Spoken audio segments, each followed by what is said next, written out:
சிவகங்கை மாவட்டம் மானாமதுரை பகுதியில் கண்ணார் தெரு, செய்களத்தூர் மற்றும் அதன் சுற்றுவட்டார பகுதிகளில் கழுதை பால் விற்பனை படுஜோராக நடைபெற்று வருகிறது. கழுதை பாலில் மருத்துவ குணம் இருப்பதாக பொதுமக்கள் குழந்தைகளுக்கு ஆர்வமுடன் வாங்கிக் கொடுக்கின்றனர். ஒரு சங்கு பால் ரூபாய் 100க்கும், 1 லிட்டர் பால் ரூபாய் 2000க்கும் விற்பனை செய்யப்பட்டு வருகிறது. எருமை பால், ஆட்டுப்பால் போலவே கழுதை பாலும் நமது முன்னோர்கள் காலத்திலிருந்து குழந்தைகளின் உடல் ஆரோக்கியத்திற்கு மிகவும் உதவுவதாக நம்பப்படுகிறது. திருவாரூர் மாவட்டத்தைச் சேர்ந்த கண்ணன் என்பவர் 7 கழுதைகளை அழைத்துக் கொண்டு சிவகங்கை மாவட்டத்தில் இன்று மானாமதுரை பகுதியில் கழுதை பால் விற்பனையை துவக்கியுள்ளார். வீதிகளில் கழுதை பால் என கூவி விற்பனை செய்து வருகிறார்.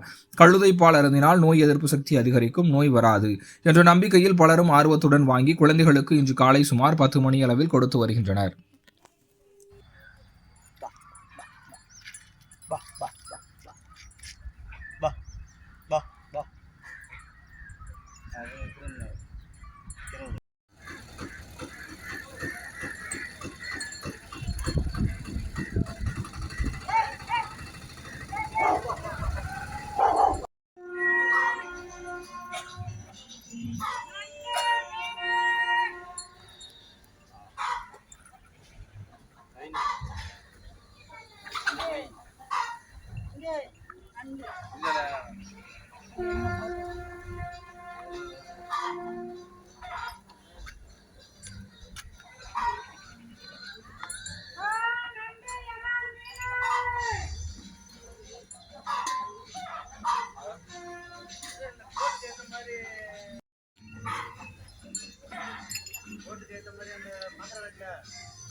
சங்கு 100.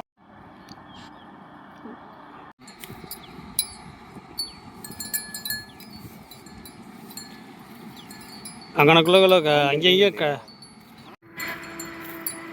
அது ஒன்று தான் கறப்பீங்களா? அது 2 தான் கறக்கிற மாதிரி இருக்கு. இல்லை, மொத்தம் 4 கலர்.